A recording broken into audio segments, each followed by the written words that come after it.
ملګرو سلامونه، هیله ده چې روغ جوړ او خوشحاله به یاستئ. لکه څنګه چې تاسو ته معلومه ده چې موږ د دروږو په حواله، د دروږو د لهجې په حواله، د دروږو د کلتور په حواله، د دوی د موسم په حواله، یعنې د جعفري خلکو ژوند ځواک څنګه دی، پر دې موږ ډېره مجلس وکړو. نو دا خبره ډېره زیاته اړینه وه، دا خبره ډېره زیاته مهمه وه چې موږ د دروږو سره د پنجاب د سرایکستان یو نږدې ښار تړلی دی چې هغه ته موږ تونسه شریفه وایو، چې هلته یو ډېر مشهور خواجه سلیمان یو پیر چې دی هغه پښتانه ډېر زیات ورازي، هغه هم جعفر دی. که شجره نسب یې وګورې دغه، او د تونسه شریف پسې کوم ښار دی د دې کوم مخصوص ځایونه دي، پر هغه باندې هم مجلس موږ راوړی دی او دغه به ټوله تاسو سره شریکوو. نو له موږ سره پاتې شئ. تر ټولو له مخه دا دی چې د دروږو کومه دره چې ده، له هغه ځه چې تاسو هغه بله ویډیو وګورئ، په هغه کې دا موږ مکمل تفصیل لغه چې راوځي. دلته کسرانان چې دي ځان په ځینې په پښتنو ځان ګډوي، خوا ته چې دي هغه بیا په بلوڅ ځان ګډوي، دا پراته دي. او تر کتبه کوم علاقه چې ده دلته مسخیل ختم کېږي، پنجاب شروع کېږي. نو په تونسه شریفه کې د پښتانه ډېر زیات دي، جعفر ډېر زیات دي، نور د پښتنو شاوخوا چې ضلعې ورسره مې دي دلته ډېر زیات دي. خو تر ټولو ضروري خبره دا ده چې د یو پیر دی یا خواجه سلیمان کوم رحمت الله علیه یو پیر دی چې ورته دغ کړی دی، نوم ټاکلی دی، دا دلته پروت دی او دغه پخپله جعفر دی او خلک یې د جعفر له شجرې سره تړي او ټول اوس هم دلته چې دي دا خلک شجره او کور یې دلته آباد دی. نو د دغه پیره پاک له باندې چې د ده خاص د تونسه شریفه په زړه کې د ده مزار د شراین ده او دومره زیات پښتانه دلته راځي او د موریدان یې دي، لنګر یې دی. دا سم دم د یو قسم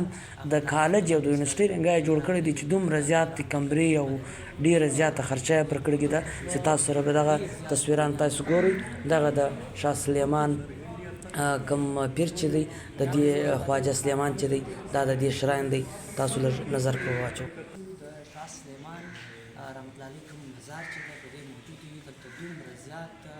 لویه رقبه ده چې هغه وخت یې راغلی دی چې څنګه لکه څنګه چې تاسو ته اویس بایي وویل چې دا هغه تاریخ دغه کوي چې دا د جعفر څخه راغلی دی او دلته په امیرانو جګه کې عبادت کوي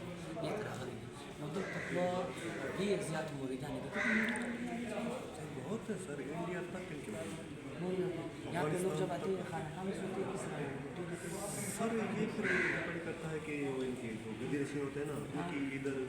कल्चर भी मौजूद है, उनकी अपनी जो है जगह भी मौजूद है, वो कहाँ कोई काम किस तरह होता है यहाँ पर लंगर भी चलता है, भी चलेगा।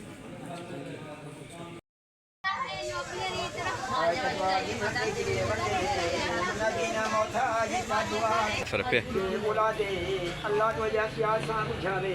अल्लाह तो आपको मिठा मुरादा देवे, सुलेमान की पनाह ला मुरीदा।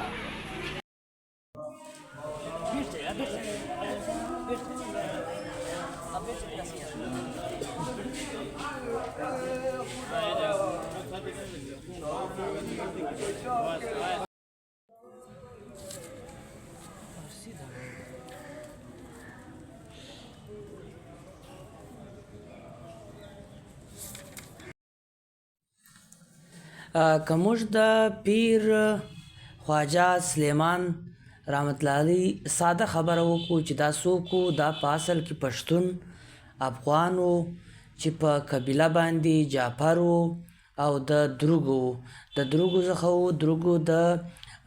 تونسه شریف څخه د مغرب په خوا کې د مسخیل په خوا کې دا یو علاقه ده، له دې ځه راغلی و، دلته آباد سو. دی د غلام محمد کوم دغه چې و د هغه شاګرد واوسېدو او د سلسله یا کوم قادریه چې د قادریه یا قادر څخه کوم دغه چې وتلی دی، قادریه چې ده د دې سلسلې سره ښه لکه د دوی خپلې سلسلې دي، لکه نقشبندیه چې ده دا دغه چې دی. نو دوی له دې سلسلې څخه په دې کې د دغه حاصل کوي او دلته په